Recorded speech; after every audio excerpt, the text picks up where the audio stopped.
Y ahora tenemos el privilegio elevado y sagrado de venir a la palabra preciada de Dios.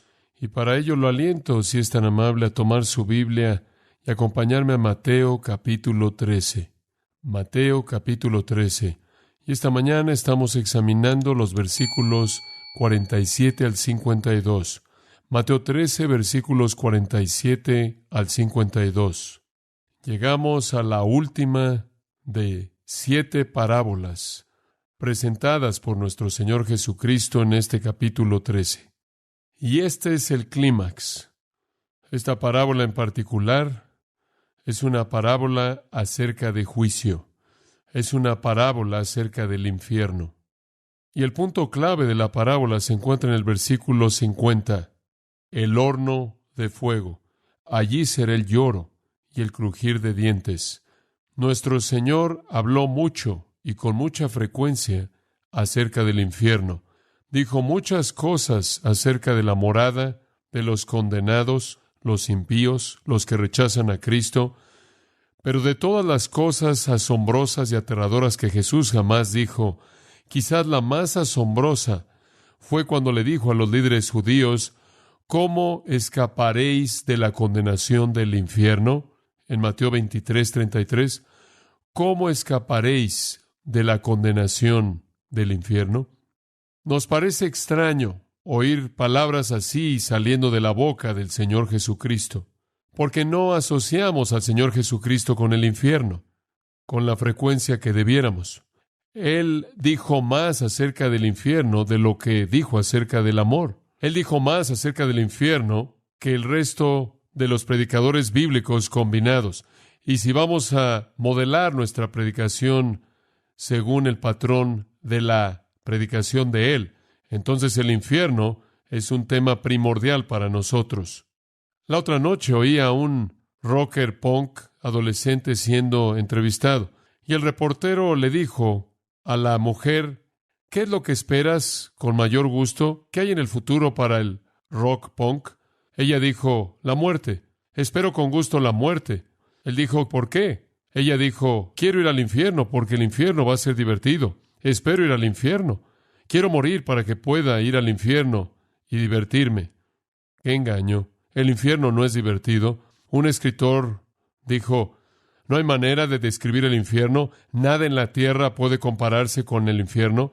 Ninguna persona viviente tiene una idea real del mismo. Ningún loco en sus ideas más incoherentes jamás ha contemplado su horror. Ningún hombre en delirio jamás ha concebido un lugar tan terrible como este. Ninguna pesadilla en la mente de alguien con fiebre jamás produjo un terror que le llegue al infierno más suave.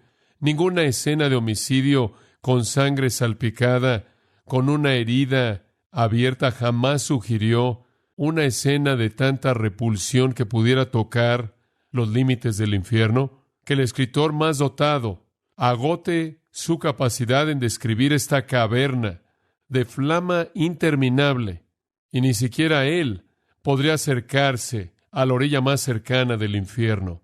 Fin de la cita. Esta es una parábola en la cual nuestro Señor advierte acerca del infierno.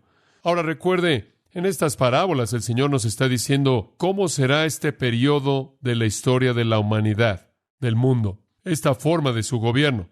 Él es el rey y Él gobierna en el mundo. Y Él está permitiendo en este periodo de tiempo que crezcan juntos el bien y el mal, como lo vimos en la parábola del trigo y la cizaña.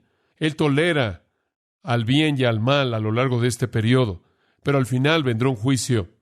Y esa es la razón por la que esta es la última parábola.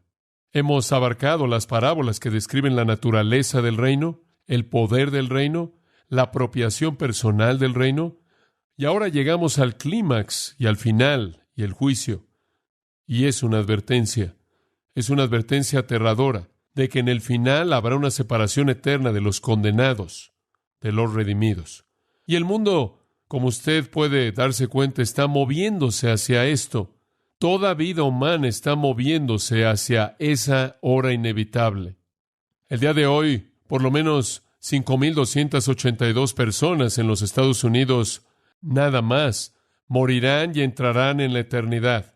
la mayoría de ellas irán al infierno.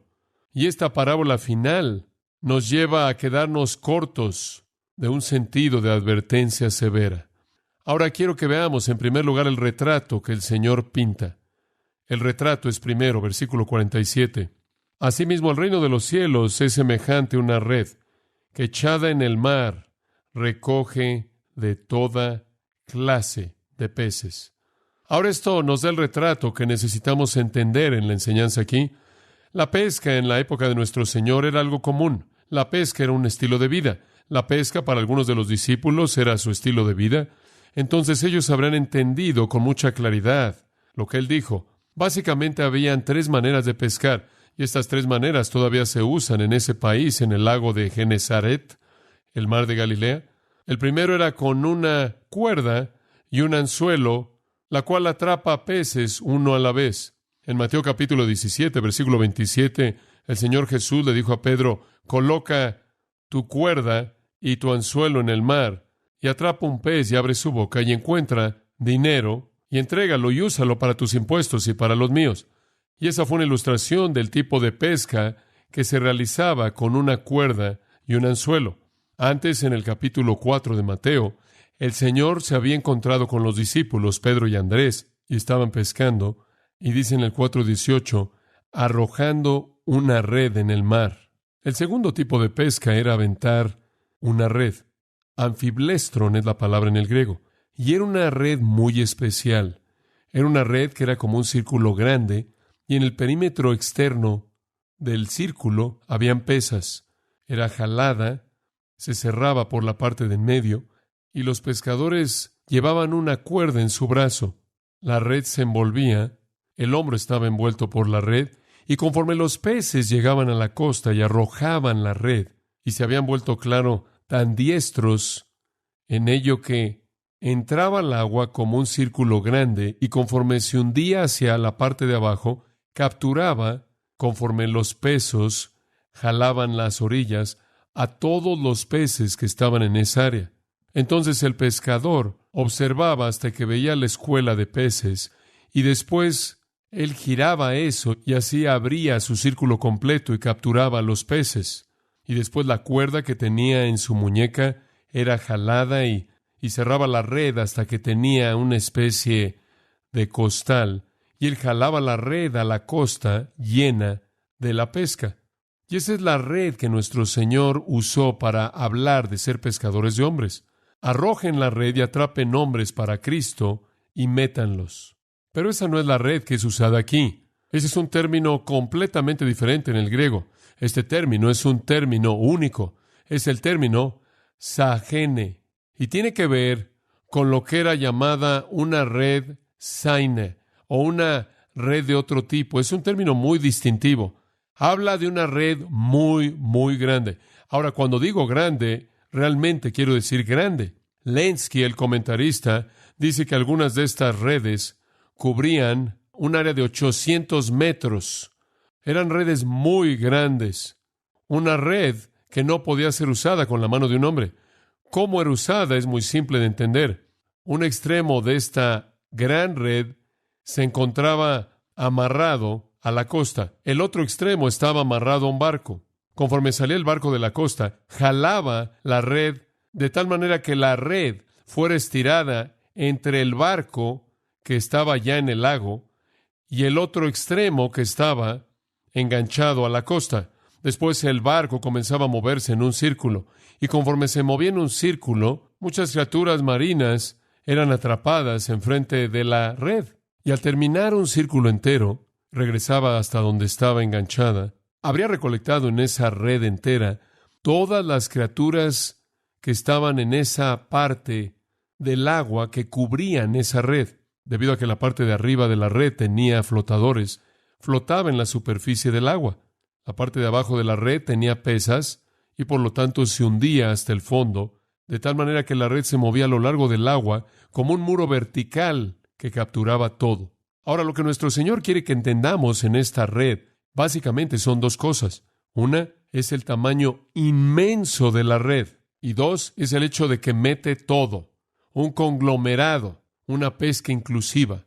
Ahora, Una vez que esto ha sucedido y el barco se ha movido a lo largo del agua y este muro vertical grande ha metido todo, tanto vivo como muerto, algunas veces se hundía hasta el fondo y jalaba todo tipo de cosas, algas, toda forma de vida que habría estado ahí sería atrapada en esa red. Después regresa a la costa y en ese punto se nos presenta el versículo 48. Y una vez llena, la sacan a la orilla y sentados recogen lo bueno en cestas y lo malo lo echan fuera. Ahora, el personaje central de la parábola es un grupo de pescadores. Están en la costa en el versículo 48. Y yaciendo ahí a la orilla del agua está esta red enorme que se acaba de sacar. Y literalmente está empapada y llena de vida, llena del conglomerado de criaturas que han sido sacadas del agua. Y después comienza un proceso muy lento, deliberado, cuidadoso, paciente, sin presión, preciso, que ejerce conocimiento, conforme separa lo bueno de lo malo. Se sentaron. Era algo que hacían con mucho cuidado, con mucha paciencia. Ahora, esta escena habría sido muy común para la gente a quien nuestro Señor habló, particularmente los discípulos. Tomaban lo bueno y lo colocaban en algunos contenedores, con mucha frecuencia contenedores que tenían agua para mantener a los peces vivos si iban a ser transportados. Si iban a ser usados de manera inmediata en alguna forma, los colocaban en otro contenedor. Lo malo era simplemente tirado. Ahora, el retrato es muy claro, ¿no es cierto? Veamos en segundo lugar el principio, versículo 49. Y aquí está la interpretación de nuestro Señor mismo. Así será al fin del siglo. Saldrán los ángeles y apartarán a los malos de entre los justos. Deténgase ahí. Podemos detenernos en ese punto. Hay mucho que podría decir de esa parábola. Hay mucho que podría hacer con esto. Hay algunas posibilidades interesantes. Pero el Señor solo está interesado en un elemento, y es el proceso de separación que se llevó a cabo en la costa como un retrato de la separación angélica en el juicio. Eso es en lo que Él se está enfocando. Como puede ver a lo largo de esta era, como hemos estado aprendiendo, lo bueno y lo malo van de la mano y Dios tolera la maldad. Pero el tiempo está por venir, cuando Él hará una separación entre aquellos que conocen al Rey y los súbditos del Rey y conocen al Señor Jesucristo y aquellos que no lo conocen. Y esa separación es inevitable y es definitiva.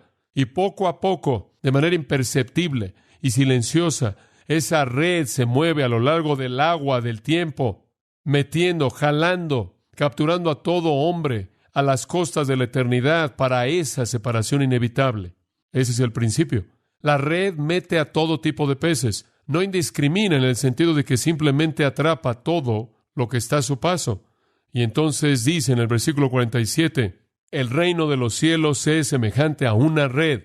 Se mueve silenciosamente a lo largo del mar de la vida, atrapando a hombres casi sin que ellos lo sepan, hasta llevarlos a la costa de la eternidad.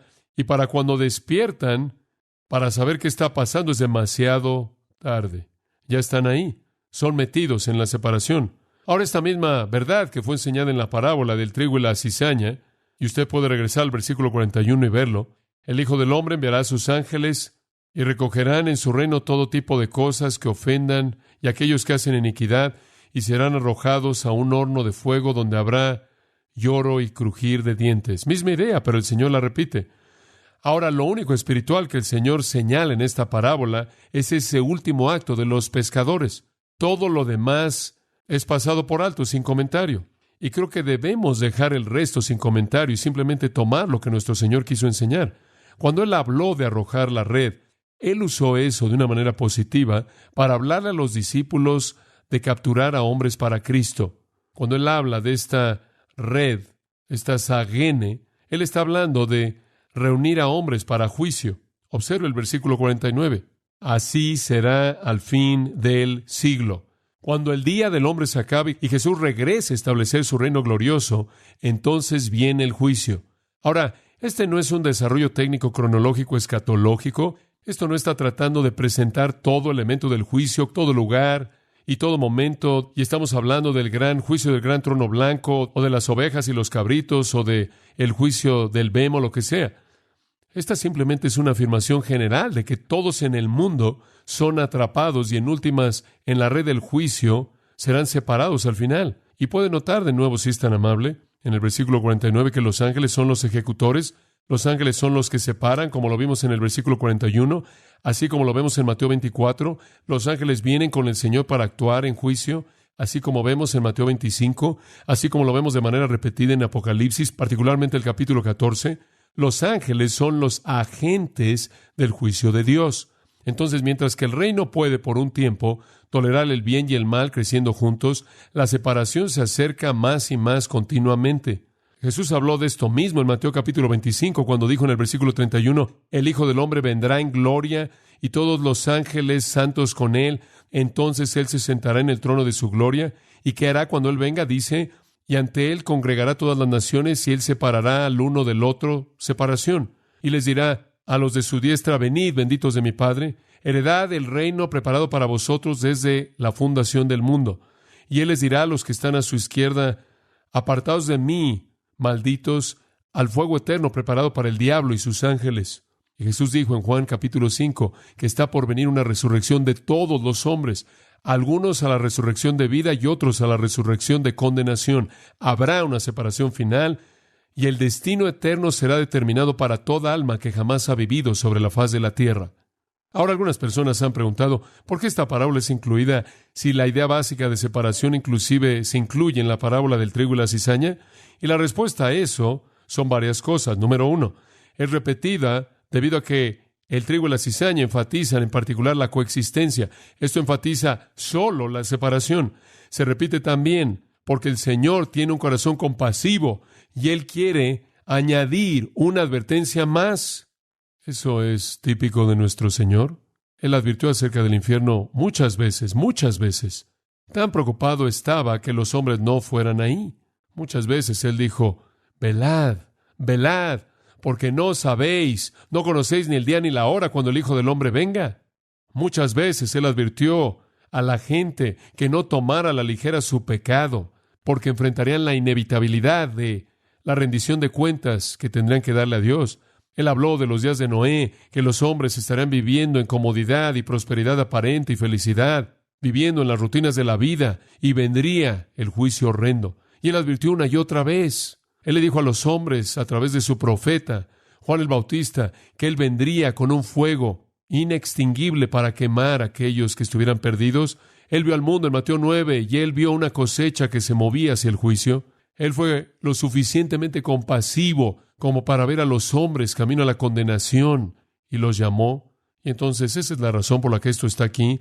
Enfatiza la separación, que es el final de este siglo, y le da al Señor una oportunidad de liberar ese corazón compasivo. Como puede ver, la Biblia dice que Dios no se agrada en la muerte del impío. La Biblia dice que Él no quiere que ninguno perezca. La Biblia dice que Dios, nuestro Salvador, quiere que todos los hombres sean salvos. Jesús lloró por Jerusalén y dijo, oh, Jerusalén, Jerusalén, cuánto quise reunir a tus hijos como la gallina reúne a sus polluelos, pero no quisisteis venir a mí.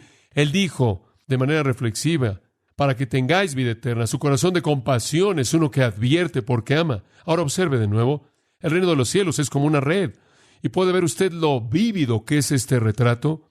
Esa red se mueve a lo largo del mundo. Es invisible para aquellos que lo rodean. Es invisible para aquellos que todavía no pueden ver. Y si acaso toca la parte de atrás, la espalda de un pez, el pez simplemente se mueve un poco más hacia adelante y disfruta la libertad de las cosas que son de él de manera permanente. Y los hombres viven en este mundo imaginando que son libres, satisfaciendo sus propios deseos, yendo de aquí para allá conforme ellos quieren, con poco conocimiento que la red se acerca más y más y más.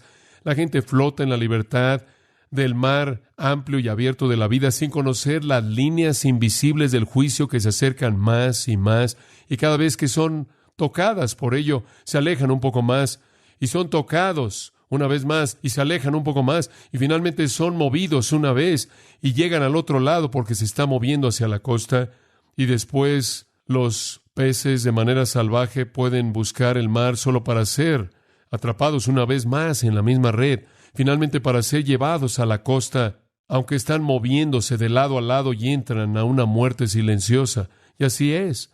Los hombres quizás no perciben el reino, quizás no vean a Dios moviéndose en el mundo, pero se está moviendo. Y con mucha frecuencia los hombres, cuando son tocados por el Evangelio de Jesucristo o amenazados con la amenaza del juicio, huyen a la libertad que creen que tienen por delante. Pero tarde o temprano regresan a la misma red, porque no hay libertad ahí. Y de manera inevitable se están moviendo hacia el juicio. Todos los hombres son atrapados por la red. El reino en últimas los va a incluir a todos y Dios, junto con sus ángeles, separará. Ahora eso me lleva a un tercer pensamiento, y ese es el peligro. El peligro. Versículo 50. Y los echarán en el horno de fuego. Allí será el lloro y el crujir de dientes. Ahora ese es un versículo aterrador, y le confieso que me afecta a mí tanto como le afecta a cualquier otra persona. Es un versículo aterrador, horrendo. Y si hay alguna doctrina en la Biblia que usted no quisiera que estuviera ahí, es la doctrina del infierno. Pero eso no la elimina. Está ahí. Y este es el corazón, esta es la médula del asunto. Los echarán en el horno de fuego. Esas son palabras aterradoras por parte de nuestro Señor. Y sin embargo habló más del infierno que cualquier otra persona. Y creo que hay una razón. ¿Sabe lo que creo? Yo creo que si Jesús no nos hubiera enseñado del infierno, no le creeríamos al que hubiera hablado del infierno. Tenía que ser Él. Es tan inconcebible. Nos causa tal repulsión. No podemos concebir una condenación eterna. Y tenía que ser nuestro Señor quien dijera esto. De lo contrario, nunca podríamos haberlo aceptado. Fue su propio énfasis especial. Y Él fue un predicador del infierno.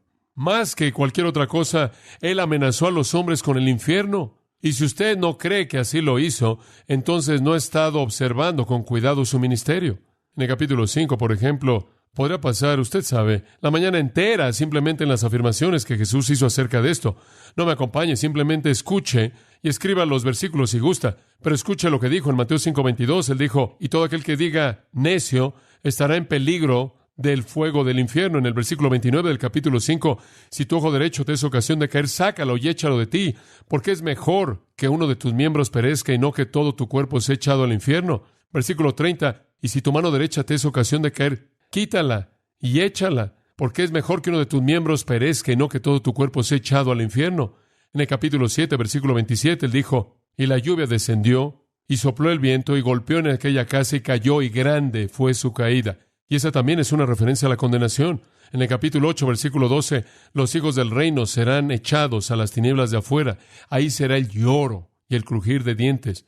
Capítulo 11, versículo 20, Él comenzó a condenar a las ciudades en las que había hecho más obras porque no se arrepintieron. Y Él les dice, serán derribados al infierno. Estas son palabras serias de nuestro Señor. Lo mismo es el caso en el capítulo 12, dice en el versículo 36, toda palabra ociosa que los hombres hablen, darán cuenta de ella en el día del juicio, porque por tus palabras serás justificado y por tus palabras serás condenado. Él habla acerca de un demonio que deja un hombre y después 7 más regresan que son más impíos que él. Y el postrer estado del hombre es peor que el primero. Así será para esta generación impía. En el capítulo 18, y estos son ejemplos, dice, todo aquel que haga tropezar a un pequeño de estos que creen en mí, será mejor que se amarrara una piedra de molino y sea hundido en la profundidad del mar. Y después él regresa a hablar de ser arrojado al fuego eterno en el versículo 8, ser arrojado en el fuego eterno del infierno, versículo 9, capítulo 18. Esta fue una parte constante de lo que nuestro Señor enseñó. Y usted va al capítulo 21, versículo 43, el reino de Dios será quitado de vosotros y será dado una nación que dé frutos del mismo, y todo aquel que caiga en esta piedra será quebrantado, pero aquel sobre quien caiga lo hará pedazos. El capítulo 23 habla del infierno de manera repetida. Capítulo 24, capítulo 25, Marcos capítulo 9, Lucas capítulo 6, Lucas capítulo 12, Lucas capítulo 16. Simplemente sigue y sigue y sigue. Jesús contó una historia entera acerca de un hombre que murió y se fue al infierno, estando en tormento, y clamó porque alguien viniera con agua y refrescara su lengua. Ahora, entonces, si usted fuera a evaluar cuál debería ser el énfasis de la predicación en base al ejemplo de Cristo, debe ser predicación acerca del infierno. Nuestra generación no hace eso. Nos debe convencer de pecado que decimos tan poco acerca del infierno. Es tan difícil de creer. Es tan aterrador, es tan impresionante que tuvo que venir del Señor. De lo contrario, nunca habríamos podido aceptarlo. Ahora, ¿qué es este horno de fuego? ¿Qué es el infierno? Permítame darle 4 verdades acerca del infierno que creo que van a responder esa pregunta. Número 1, el infierno es un lugar de tormento sin alivio. Es un lugar de tormento sin alivio. Es un lugar de miseria horrenda. Y la Biblia lo define como tinieblas de afuera. Eso es un foso de oscuridad profunda, oscuridad que está lejos de la luz, una oscuridad impenetrable, una oscuridad que engloba todo. Y esa oscuridad sin la esperanza de luz para siempre. ¿Alguna vez ha estado en la oscuridad y ha anhelado porque llegue la luz del día? ¿Alguna vez ha estado en la oscuridad y ha anhelado que alguien encienda una luz? Estar en ese tipo de oscuridad que engloba todo y saber que durante todos los siglos de la eternidad nunca será la luz. Así es como nuestro Señor describe el infierno. Una oscuridad sin alivio por los siglos, sin esperanza de luz, sin esperanza del amanecer. Y la Biblia también dice que es un fuego. Ahora, no es un fuego que conocemos como fuego, quemar algo en este mundo, pero el fuego es la manera en la que Dios lo describe, porque es un tipo de fuego sin alivio que atormenta, más terrible que cualquier fuego que jamás conoceremos. Pero el fuego describe el tormento de los condenados. La oscuridad describe el tormento de los condenados. No hay luz jamás. Jamás. No hay alivio del sufrimiento, la agonía y el dolor para siempre.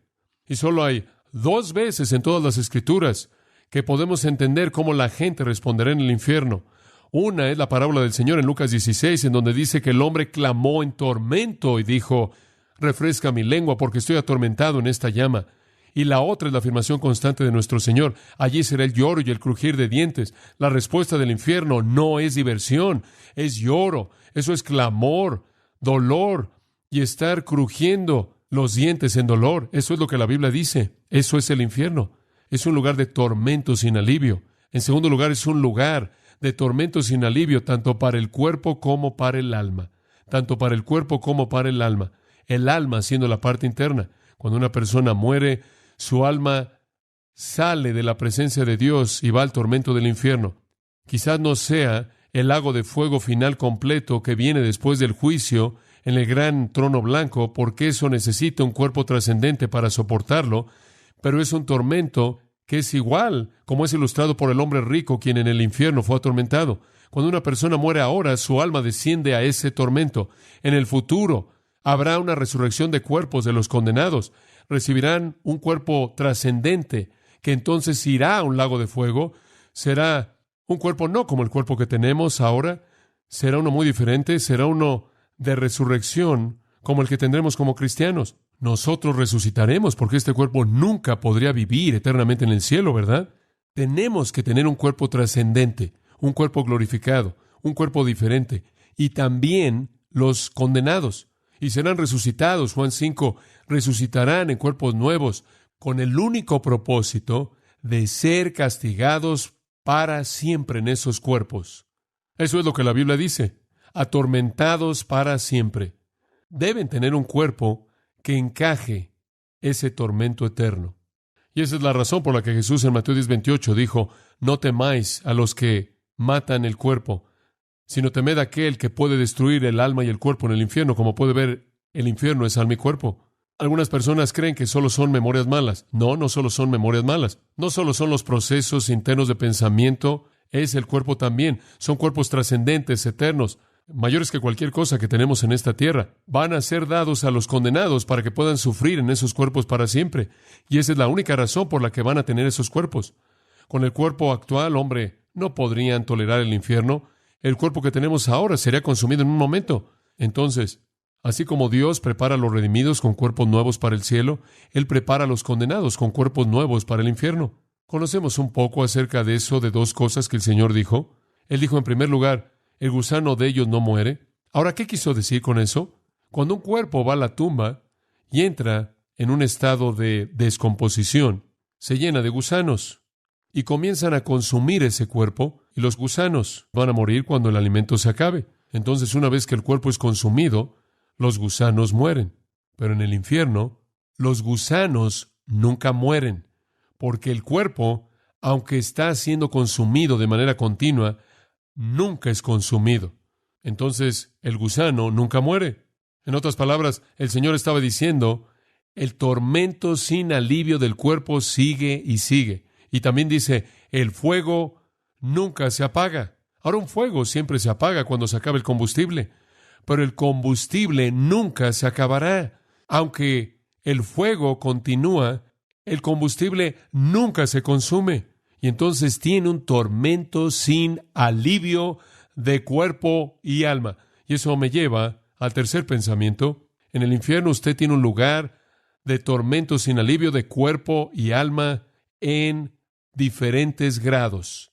En diferentes grados. En otras palabras, para algunas personas el infierno será peor que para otros. Para todos los que estén ahí, será horrible. Será sufrimiento definitivo. No habrá alivio para ello, pero para algunos habrá grados de sufrimiento más severos. En Hebreos 10 dice, ¿cuánto más severo será el castigo que merezcan aquellos que han pisado al Hijo de Dios y han considerado la sangre del pacto algo inmundo? La gente que ha pisado a Jesucristo, que ha rechazado su cruz, conocerá un infierno mayor que aquellos que no lo han hecho. Habrán grados, así como habrán grados de recompensa en el cielo. También vimos eso, creo, en Mateo capítulo 11, cuando dijo, ¿será más tolerable para Sodoma que para vosotros? En otras palabras, solo es relativo. No va a ser tolerable para nadie, pero parecerá ser más tolerable para ellos que para ustedes, debido a lo que ustedes han experimentado. Tuvieron a Jesucristo en su ciudad, ellos no. Lo rechazaron a Él con más luz, por lo tanto el infierno será más severo para ustedes. Y después tiene claro esa parábola increíble en Lucas 12, donde el Señor dice, para el siervo que supo y no hizo lo correcto, muchos azotes. Para el siervo que no supo y no hizo lo correcto, pocos azotes. Entonces el infierno será un tormento sin alivio de cuerpo y alma en grados diferentes. Y John Gerstner dice, el infierno tendrá grados tan severos que un pecador, si fuera posible, entregaría el mundo entero si sus pecados pudieran ser menos. Y en cuarto lugar, el infierno es un lugar de tormento sin alivio para cuerpo y alma en diferentes grados y será interminable, interminable. El gusano de ellos nunca muere, el fuego nunca se apaga y la luz nunca llega. El alivio dulce de la muerte nunca viene. Interminable. La única razón o la única manera en la cual en esta vida nosotros podemos vivir en medio de las pruebas y el dolor y el sufrimiento y la enfermedad es porque creemos que habrá un fin para todo esto. Pero ellos no tendrán eso. Puede imaginar la incoherencia resultante que vendrá. Y dice usted, ¿está seguro que es eterno? Es tan eterno como el cielo, porque en el mismo versículo el Señor usó los mismos términos. Mateo 25:46. Irán estos al castigo eterno y los justos a la vida eterna. Lo que sea la vida eterna en términos de su duración, así lo es el castigo eterno. Ese es el infierno. Dios nunca lo preparó para la gente, lo preparó para el diablo y sus ángeles, pero la gente escogió ir ahí. Miseria inconcebible. Algunas personas han estado en este tipo de tormento en sus almas, esperando ese cuerpo durante miles de años, y no se están acercando al fin, así como no se acercaron al principio, cuando comenzaron. ¿No es sorprendente que Jesús tuvo que enseñar esta doctrina? Bueno, ¿cómo evitas el infierno? Usted evita el infierno solo al recibir a Jesucristo como su Señor y Salvador. Si usted no se apropia del reino, como puede ver, si usted no toma el tesoro, si usted no compra la perla de gran precio, no hay manera de salir. Juan Bunyan, ese gran santo de Dios, escribió esto, y cito, en el infierno únicamente tendrás la compañía de almas condenadas con una compañía innumerable de diablos para acompañarte. Mientras que estás en este mundo, el pensamiento mismo de diablos apareciéndote hace que tu carne tiemble y que tus cabellos se pongan de punta. Pero, ¿qué harás cuando no solo la suposición de que el diablo se aparezca, sino que la sociedad real de todos los diablos del infierno estén contigo aullando, rugiendo y clamando de una manera tan horrenda que tú estarás listo para volverte loco de angustia y tormento? Si después de 10,000 años el fin llegara, habría consuelo, pero aquí está tu miseria. Aquí debes estar para siempre. Cuando veas en qué compañía tan innumerable de diablos que aúllan te encuentras, volverás a pensar en esto. Esta es mi porción para siempre. Cuando hayas estado en el infierno tantos miles de años como hay estrellas en el firmamento, o gotas en el mar, o arena en la costa, sin embargo, tú tienes que estar ahí para siempre. Oh, que esta palabra para siempre, ¿cómo atormentará tu alma? Fin de la cita. Y muchos están en la red que se está moviendo hacia ese horno de fuego inevitable. Ahora eso nos lleva al punto final, el cuarto, la proclamación. Vimos el retrato, el principio, el peligro, la proclamación. Está en el versículo 51. Obsérvelo. Jesús les dijo, ¿habéis entendido todas estas cosas? Literalmente el verbo entendido es el verbo encajado, ensamblado. ¿Han ensamblado todo esto? ¿Lo ven unido? ¿Han atado todos los cabos de esto en sus mentes? ¿Que esta forma del reino tiene bien y mal juntos? ¿Que lo bueno va a continuar permeando, va a continuar creciendo, va a continuar influenciando? ¿Que para ser parte del reino tienen que comprar al entregar todo lo que tienen por todo lo que Cristo es? ¿Lo han unido todo esto? ¿Y ven que va a seguir así con el bien y el mal hasta el final y después viene una separación final? ¿Lo entienden? Ellos respondieron, sí, Señor, lo entendemos, lo entendemos. Y yo creo que él aceptó su respuesta afirmativa. De otra manera, él no podría haber dicho lo que dijo en el versículo 52. Él les está diciendo, ¿entienden esto? ¿Por qué les dice esto a ellos? Escúcheme, porque de regreso en el 9:38 vimos que el mundo es como una cosecha que se mueve hacia el juicio. Él vio que Dios vendría y metería la hoz en la cosecha. Y él dijo, rogad conmigo que el Padre envíe a obreros, envíe a personas a su cosecha, a advertirle a los hombres. Y entonces en el capítulo 10 él llamó a los discípulos, ¿no es cierto? Y en los capítulos 11 y 12 él preparó a los discípulos. Y en el capítulo 13 él enseñó a los discípulos. Y ahora él dice, ¿están listos para salir y ser aquellos que advierten en la cosecha? ¿Están listos para salir con el mensaje? Y ellos dijeron, lo entendemos, lo entendemos. Y entonces esto es lo que él dice. Entonces, así es como son ustedes, versículo 52. Todo grameteus, esa es una palabra que traducimos escriba, pero significa un aprendiz, un maestro, un intérprete de la ley y el Antiguo Testamento. Todo escriba docto, todo maestro preparado, es instruido, eso es del verbo matheteu, es discipulado, en el reino de los cielos. Ahora, ¿él los discipuló con respecto al reino? Entonces, él está hablando de ellos. Cada uno de ustedes preparado, aprendices entrenados, han sido discipulados en las cosas del reino de los cielos. Ahora están entrenados, ahora están preparados. Eso es lo que él está diciendo. De hecho, usted podría traducirlo, ahora están discipulados.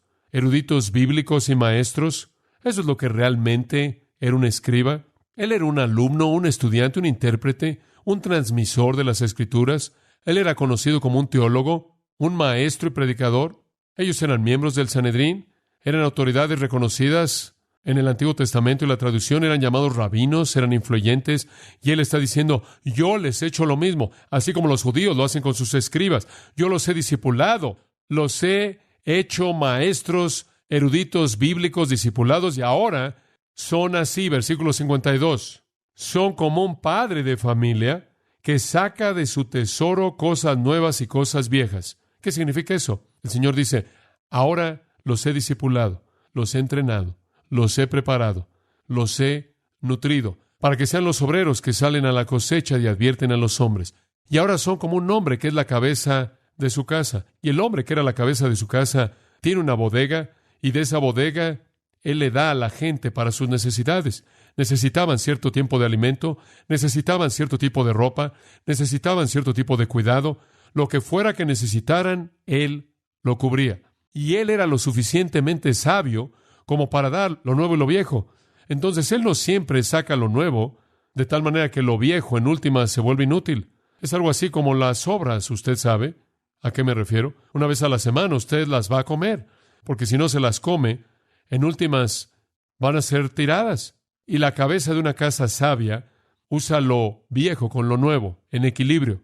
siendo un administrador de todo lo que posee. Y el Señor dice, así son ustedes. Son semejantes a esto. Ahora tienen un almacén, una bodega, y esa bodega está llena con lo nuevo y lo viejo. ¿Qué quieres decir? Ellos conocían el Antiguo Testamento y ahora habían oído los misterios del reino. Ellos conocían la verdad del Antiguo Pacto y el amanecer del Nuevo Pacto estaba sobre ellos. Ellos no solo podían hablar del Antiguo Testamento y la tradición judía, sino que podían hablar de los misterios nuevos del reino, ¿verdad? Ahora ellos estaban arriba de los escribas. Lo único que tenían los escribas eran cosas viejas. Las cosas viejas. Las cosas viejas. Pero Él les dice, ustedes son el padre de casa que tiene lo viejo y tiene lo nuevo y están en un equilibrio perfecto. Dios los ha llamado y los ha entrenado y los ha preparado para extenderlo. Ese es un verbo interesante que es usado aquí. Dice que el hombre, que es la cabeza de una casa, saca. Literalmente significa esparcir. En otras palabras, ahora tienen todo este tesoro, dispérsenlo, riéguenlo. Habla de liberalidad y riqueza. Hay mucho ahí. Ahora que han sido discipulados y ahora que son eruditos bíblicos y maestros, sáquenlo, espárzanlo, denles el antiguo y el nuevo en equilibrio perfecto, aquello que Dios dijo en el pasado y aquello que es nuevo en la forma del reino. Ahora, ¿ve usted lo que Él les está diciendo? Esto sale del capítulo 9, versículo 38. Los hombres van camino al infierno. Ahora quiero que vean cómo va a ser el reino. Bien y mal, pero en últimas va a terminar en una separación. Y ahora ustedes conocen esto. Ahora proclámenlo, dispérsenlo. Amados, les digo que nuestro mensaje basado en esto es el infierno. Ese es nuestro mensaje. El mundo va al infierno. En la parábola de Mateo 22, el Señor da una ilustración muy parecida. Hay una boda, muchas personas se aparecen en la boda, pero entonces el rey llega y la boda tiene a todo mundo. Pero el rey entra y ve a esta persona que no tiene un atuendo de boda y le dice, ¿qué estás haciendo aquí? No tienes un atuendo de boda. En otras palabras, fuiste atrapado en la red del reino, pero realmente no eres uno de los genuinos. No tienes un atuendo de boda. Y dice que el hombre se quedó sin palabras. Él no tenía nada que decir. Él no podía reclamar nada. Y el Señor dijo, amárrenlo y arrójenlo a las tinieblas de afuera, porque muchos son llamados y pocos escogidos. El mismo principio. La red del reino atrapa a muchas personas, pero no todos los que son atrapados van a ser parte del reino. Tenemos una responsabilidad tremenda. Nos es dado el conocer los misterios del reino, ¿no es cierto? Pero a ellos no les es dado. Tenemos lo que ellos necesitan. Y Pablo dijo en 2 Corintios 5, conociendo por tanto el terror del Señor, persuadimos a los hombres. Si su corazón no puede conmoverse acerca del hecho de que la gente está muriendo y va al infierno cada segundo que usted respira, entonces algo está mal en usted. ¿No es cierto? Esa es la epítome del egoísmo. Nuestro cristianismo en la actualidad de alguna manera ha perdido esto. Recientemente, hace tan solo 2 días atrás, me encontré con algo en mi escritorio de una organización de radio cristiana. Nos estaban enviando su política para programación. Esto es lo que dijeron. No le voy a decir el nombre, pero tal y tal red de radio quiere ser un buen prójimo a una variedad de oyentes. Y después enlistan a todo tipo de personas. Por lo tanto, cuando usted prepare su programa para estas estaciones, por favor, evite el uso de lo siguiente: crítica de otras religiones, conversión, misioneros, creyentes, incrédulos, antiguo pacto, nuevo pacto, iglesia, la cruz, crucifixión, Calvario, Cristo, la sangre de Cristo, salvación mediante Cristo, redención mediante Cristo, el Hijo de Dios, Jehová o la vida cristiana. Después dijo esto: estas personas que están escuchando tienen hambre de palabras de consuelo. Le pedimos que se apegue a estas restricciones para que la palabra de Dios pueda continuar esparciéndose. Por favor, ayúdenos a mantener nuestra posición de traer consuelo a esta gente que sufre. Eso no es consuelo, eso es condenación. El consuelo falso condena a la gente. Usted debe decirle a la gente la verdad. Bueno, oremos. Ahora sabemos, Padre, ahora sabemos. ¿Habéis entendido estas cosas? Sí, entendemos. Entonces, somos eruditos bíblicos preparados y maestros, que somos semejantes a un padre de familia, que saca y esparce este tesoro tanto de verdad vieja como nueva, para que los hombres sean advertidos de la cosecha, la separación, la red.